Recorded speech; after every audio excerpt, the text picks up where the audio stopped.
მარკოზის სახარების განმარტება თავი მე-16. თავით 16, მუხლი 1:8.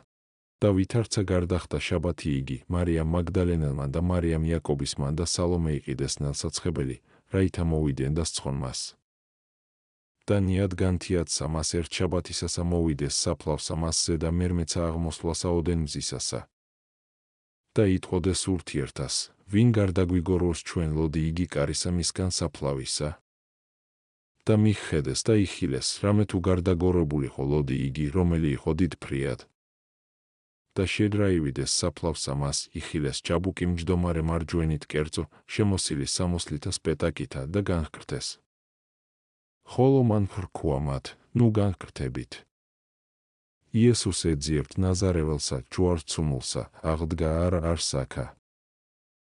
აჰა ადგილი, სადა დადვეს იგი. არამედ წარვედით და უთხრათ მოწაფეთა მისთა და პეტრეს, ვითარმეთ, აჰა ესე რა წინა გიწვის თქვენ გალილეას, მონიხილოთ იგი, ვითარცა გრქვა თქვენ. და იმათ ვითარცა ესმა ესე გამოვიდეს და იუტოდეს მიერ საფლავით, რამე თუ შეძრწუნებულიყვნენ და დაკვირვებულ და არარავი ვის უთხრეს, რამე თუ ეშინოდა.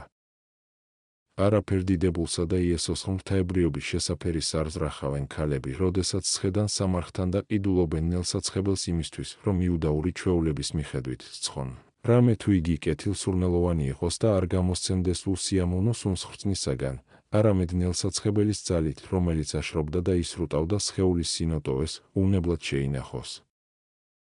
აი რას განიზრახავდნენ ქალები. ადგნენ რა კვირის პირველ დღეს ძალიან ადრე სამარხთან მისულები ფიქრობდნენ, ვინ გადაგვიგორებს ლოდს. თუმცა ქალებს ეს არ შეუნიშნავთ. ასევე მათეც ამბობს, რომ ანგელოზმა გადააგორა ლოდი მას შემდეგ, რაც ქალები მივიდნენ.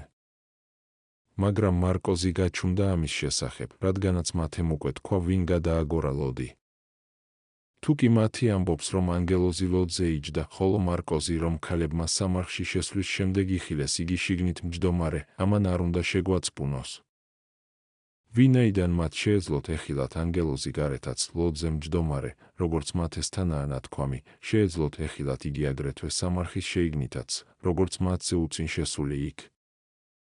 თუმცა ზოგიერთები ამბობენ, რომ მათესთან ერთნი, ხოლო მარკოსთან მეორე ქალები არიან მოხსნებულნი, მაგდელინელი კი ყველას თანამგზავრი იყო, როგორც ყველაზე უფრო გულმოდგინე და მოშურნე. ანგელოზმა, რომელიც ქალებს გამოეცხადა, უთხრა, ნუ განაკრთებით. დასაწყისში ის თაქვაისუფლებს მათ შიშისაგან, ხოლო შემდეგ ახარებს აღდგომას. იგი უწოდებს იესო ქრისტეს ჯვარცმულს, რადგანაც არ რცვენია ჯვრისა, რომელიც არის კაცობრიობის ხსნა და ყოველგვარ სათნოებად საფუძველი. იგი აღდგა. საიდან ჩანს ეს? იქიდან რომ იგი არ არსაკა და გსურთ დარწმუნდეთ. აჰა ადგილი, სადა დადვეს იგი. იმიტომაც გადააგორა ლოდი, რომ ეჩვენებინა ეს ადგილი. არამედ წარვედით და უთხარით მოწაფეთა მისთა და პეტრეს. პეტრეს გამოყოფს მოწაფეებისგან ან როგორც უპირატესს, მოიხსენებს რამას მათგან გამორჩეულად, ან აი რატომ, რამდენადაც პეტრემ უარყო ქალებს, რომ ეთქვათ ნაბრძანები ჰქონდათ ეცნობებინათ მხოლოდ მოწაფეებისთვის, იგი იტყოდა, მე უარყავი, შესაბამისად აღარც მისი მოწაფე ვარ, ამიტომაც უფალმა უარმყო მე და განმირისხდა. ამიტომაც დაუმატა ანგელოზმა და პეტრეს, რათა გაურკვევლობას არ მოეცვა პეტრე იმის გამო, რომ იგი სიტყვის ღირსიც კი არა, როგორც უარმყოფელი და ამიტომ უკვე არც იმის ღირსია, რომ მოწაფეთა რიცხვშიერიოს. ხოლო აგზავნის გალილეაში, რათა განაშოროს ხელვასა და იმ დიდ შიშს, რომელსაც იუდეველთა მიმართ განიცდიდნენ. მაშინ დედები შეძრწუნებულიყვნენ და დაკვირვებულ, ანუ ისინი შეძრულნი იყვნენ როგორც ანგელოზის ხილვით, ისე აღდგომის შიშით და არარავი ვის უთხრეს, რამე თუ ეშინოდა. მათ ან იუდეველების ეშინოდათ, ან ხილვისგან იმდენად იყვნენ შეპყრობილნი შიშით, რომ თითქოს და გონება დაკარგეს. ამიტომაც არავის არაფერი უთხრეს, დაივიწყეს რა ყველაფერი, რაც გაიგონეს. თავით 16, მუხლი 9-14. ხოლო აღრა იდგა განთიად პირველსა მას შაბათსა, ეჩვენა პირველად მარიამს მაგდალენელსა, რომლისაგან განსრულიყვნენ 7 ეშმაკნი. იგი წარვიდა და უთხრა მის თანამყოფთა მათ, რომელნი იგლოვდეს და ტიროდეს. და მათ რა იესმა, რამე თუ ცხოველ არს და ეჩვენა, მათ არ ახრწმენა. ხოლო ამისა შემდგომად ორთა მათგანთა სლასაშინა გამოეცხადა სხვითა ხატითა, მირა ივიდოდეს დაბასა. და იგინი მოვიდეს და უთხრეს სხვათა მათ და არცა მათ იხრწმენა. უკუანა ისკნან მსხდომარეთა 11-თა მათ ეჩვენა და აყვედრა ურწმუნოებაი მათი და გულფი ცხელობაი, რამე თუ რომელთა იგი იხილეს აღდგომილი, მათი არ ახრწმენა. ხოლო აღრა იდგა, აქ გაჩერდი, შემდეგ წაიკითხე, განთიად პირველსა მას საბათსა, ეჩვენა პირველად მარიამს მაგდალინელსა. ვინაიდან განთიადისას კი არ აღდგა, ვინ ნახა როდის აღდგა ის.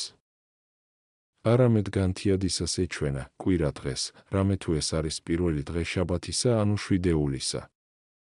მარიამ მაგდალინელსა, რომლისაგან განსრულიყვნენ 7 ეშმაკნი ანუ მრავალნი, რამე თუ წმიდა წერილი იყენებს ზოგჯერ რიცხვშიც სიმრავლის აზრით, ანდა 7 ეშმაკი, რომელსაც შიშის არ მქონე, ანუ სული არ აღმთის მოშიშებისას, სული უგუნურებისა, სული უმეცრებისას, სული სიცრუისა და სხვა, რომელიც სხვა სახით ეჩვენა ორ მათგანს სვლისას, როცა სოფელში მიდიოდნენ. ამ ორზე ლუკაც საუბრობს 24, 13, 35. და ისინი მოვიდნენ და სხვებს შეატყობინეს, მაგრამ არც იმათ დაუჯერეს. მაშ როგორღა ამბობს ლუკა, რომ ისინი დაბრუნდნენ იერუსალიმს, მონახეს შეკრებულნი 11 და მათთან მყოფნი, რომელნიც ამბობდნენ, რომ უფალი ჭეშმარიტად აღდგა. ლუკა 24. მაშინ, როდესაც მარკოზის მოწმობით, არც იმათ დაუკერეს, ვინც სოფლიდან მოვიდნენ. ვპასუხობთ, როდესაც მახარებელი ამბობს, რომ სხვებს შეატყობინეს, გულისხმობს არა 11 მოციქულს, არამედ ზოგიერთ სხვას. სწორედ მათ უწოდა მან სხვები, რამდენადაც 11-მა იხილა იგი ქრისტე იმავე დღეს, როცა სოფლიდან დაბრუნებულებმა ნახეს ისინი მოსაუბრენ იმის შესახებ, რომ უფალი ჭეშმარიტად აღდგა. თავით 16, მუხლით 15, 20 და hrქვა მათ. წარვედით ყოველსა სოფელსა და უქადაგეთ სახარება ესე ყოველსა დაბადებულსა. რომელსა hrწმენეს და ნათელი იღოს ცხონდეს და რომელსა არ აhrწმენეს და ისაჯოს. ხოლო სასწაული მორწმუნეთა მათ ესე შეუდგეს, სახელითა ჩემითა ეშმაკთა განასხმიდან, ენათა ახალთა იტყოდიან, გუელთა შეიპყრობდნენ, დაღათუ სასიკუდინე რაიმე სვან, არ არა იავნოს მათ, სნეულთა ზედა ხელსა დასდებდნენ და განცოცხლდებოდიან. ხოლო უფალი შემდგომად სიტყვათა ამათ მათ და მიმართ ამაღლდა ზეცად და დაჯდა მარჯვენით ღმრთისა. ხოლო იგინი გამოვიდეს და ქადაგებდეს ყოველსა ქვეყანასა უფლისა შეწევნითა და სიტყვისა ამის დამტკიცებითა მის მიერ, რომელნი იგი შეუდგეს მას სასწაულნი. და აკვირდი უფლის მცნებას, ყოველ ქმნილებას უქადაგეთ. არ უთქვამს უქადაგეთ მხოლოდ მათ ვინც შეისმენს, არამედ ყოველ ქმნილებას შეისმენეთ თუ არა. ვინც ირწმუნებს და ეს არ არის საკმარისი, არამედ მოინათლება კიდეც, რამე თუ ვინც ირწმუნა, მაგრამ არ მონათლულა, არამედ რჩება კათაკმეველად, ის ჯერ კიდევ ვერ გადარჩება. მორწმუნეებს კი თან ახლდებათ ასეთი ნიშნები, ეშმაკებს განასხამენ, ახალი ენებით ილაპარაკებენ, გველებს აიყვანენ, ანუ დასტრგუნავენ გველებს, როგორც გრძნობაც, ისე აზრობრივს, როგორც სხვა ადგილას არის ნათქვამი, აი, გაძლევთ თქვენ ძალაუფლებას გველებისა და მორიელების დასატრგუნავად. ლუკა თავი 10 მუხლი 19 თუმცა გამოთქმა გველებს აიყვანენ, შეიძლება გავიგოთ სიტყვასიტყვითაც, რამდენადაც პავლემ მაგალითად აიყვანა ხელში გველი საკუთარი თავისთვის ყოველგვარი ზიანის გარეშე, საქმე მოც. 28, 35 და თუნდაც რაიმე სასიკვდილო შესვან, არავნებთ. ეს ბევრჯერ მომხდარა, როგორც გადმოცემებიდან ვიგებთ, რამე თუ მრავალნი შხამის მიღებისას ჯვრის გარდასახვის ძალით უნებალნი რჩებოდნენ. ამრიგად მათთან საუბრის შემდეგ უფალი იესო ამაღლდა ზეცად და დაჯდა ღმრთის მარჯვნივ. ისინი კი წავიდნენ და ქადაგებდნენ ყველგან, უფალი ეწეოდა მათ და ამტკიცებდა სიტყვას მომდევნო ნიშნებით ცუდი თარგმანი, ხედავ? ყველგან თავდაპირველად ჩვენი ქმედება, ხოლო როდესაც უმოქმედონი ვართ, ის არ თანამოქმედებს. და აკვირდი იმასაც, რომ სიტყვას საქმე მოხვება და სიტყვა საქმეებით დაემტკიცება, ისევე როგორც მაშინ მოციქულებთან სიტყვა დაემტკიცებოდა მისი შემდეგი საქმეებითა და ნიშნებით. ჰოი, ქრისტევ სიტყვავ, ჩვენი სიტყვებიც, რომელსაც ჩვენ სათნოებათა შესახებ წარმოსთქვამთ, საქმეებითა და საქციელებით, რომ დაემტკიცებოდეს, რათა ჩვენ სრულქმნილი წარმომდგარიყავით შენი, ჩვენი ყველა სიტყვასა და საქმეში, თანამოქმედის წინაშე. რამე თუ შენ და შვენის დიდება როგორც სიტყვითა, ისე საქმეთა შინა ჩვენთა ამინ. თარგმნა მელანია შანშავა ვებხვაძემ.